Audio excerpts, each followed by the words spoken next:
Good afternoon, chat. Old Celtic farmer here. Looking at this straw bale gardening, I got some Asian melons growing here, and I've got some cantaloupes going over here that they're covered up right for now with that those carbonated soda bottles that you get. I'll talk to you about those here in a second. Mainly what I want to talk to you about is Hugelkultur. So I'm going to sit down here and I'm going to talk to you a little bit about Hugelkultur, but first I want to talk to you about these soda bottles. You get them at Walmart. What I do is I go ahead and I cut them off right here at the bottom, peel this off. They make them perfect protectors for starting plants. You can see I got some of the bottom ones upside down, covering some radishes and stuff that I'm starting. Mainly what I want to talk to you about is Hugelkultur.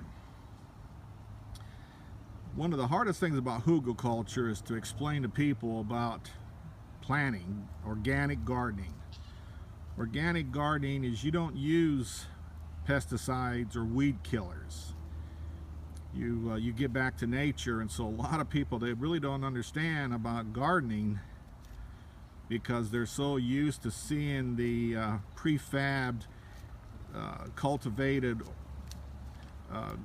types of food that you see at the store that's basically not real food. Tomatoes are not always all the same. Tomatoes will crack. Tomatoes come in different colors. They're not all just predetermined about the way commercial farming does. One thing about Hugelkultur, what you do is you take trees and branches and stuff from your property, you cut it down, you do a chop and drop, you cut it down and you stack it horizontally, big logs on the bottom. Basically you could put some cardboard down first, then you put logs on the bottom, followed by other branches and then twigs. Up on top you cover it with leaves and all sorts of other types of debris. Get yourself some sod or soil or compost or whatever. You cover it about 6 inches, make a mound out of it. Then you water it real good. What happens is on the inside, that wood starts getting wet, starts decomposing, so it holds the moisture. Then when you get ready to plant your Hugelkultur, you think about exactly what you want to plant on the mound itself. On the south side, you would plant things that take a lot of heat compared to on the north side over there. On the back side, it's going to be shaded. At the top it takes less water, and down at the bottom it takes more water.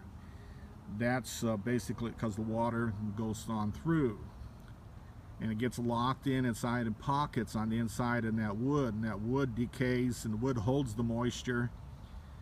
What I have found out is that if you water it real good for about a month or so, and then after that you pretty much don't have to water at all, because by that time everything on the inside is already moist and it's held this water.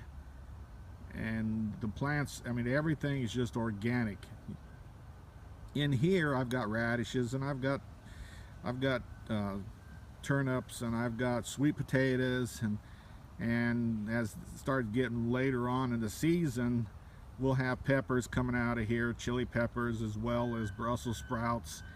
And over here a little bit, I got a trellis here, and I'll have zipper peas and green beans, and it'll grow up this side of this and comes just right on along. And you kind of you want to really kind of keep an eye about what you're growing here, because like I said, you need to know what is coming up. Like right there underneath of those little small the bases that I've got there, I've got radishes growing there, and I'm getting and it causes condensation, and the radishes kind of water themselves, and then when the radishes get a good start, I'll go ahead and I'll pull them off. I keep them covered now because of, like I said, being an organic garden, you're going to have to fight all your bugs and worms and ants and everything that until it gives the plants to get a start to where the plants can protect themselves. Hugelkultur is a wonderful thing. It comes from the German term meaning mound or hill, and hill mound, and you know, it's been around for centuries. It's a good start in any garden to actually decompose, you know, branches and keep all the branches and the trees and everything out of the landfills. And it's just a good planting thing all the way around. It brings everything above ground. You can plant all the way around it. I've seen people start hugelkulturs and grow them in circles like what I did over there. You know, I have done in previous videos. I made a crown out of it, you know, a circle thing to encompass where you can have microclimates. But you can check Hugelkultur more in depth on our website. That's cherus.com. That's CHERRUS.com. That's CHERRUS.com. It's also got, Cherus has got links going back to our YouTube videos of Old Celtic Farmer. We welcome you to check out the videos. Also, there's a lot of things that I'm going to be starting there, and I'm going to be doing each one per month. Right now, I'm working on Hugelkultur, and the next one I'll be going on aquaponics. After that, I'll be going to straw bale gardening and Dutch bucket systems and different types of organic gardening. Hope you guys had a pleasant weekend. We had quite a bit of rain here. It's a welcome sight. Hopefully it warms up a little bit, and I'll catch you on the next video. Have a blessed day.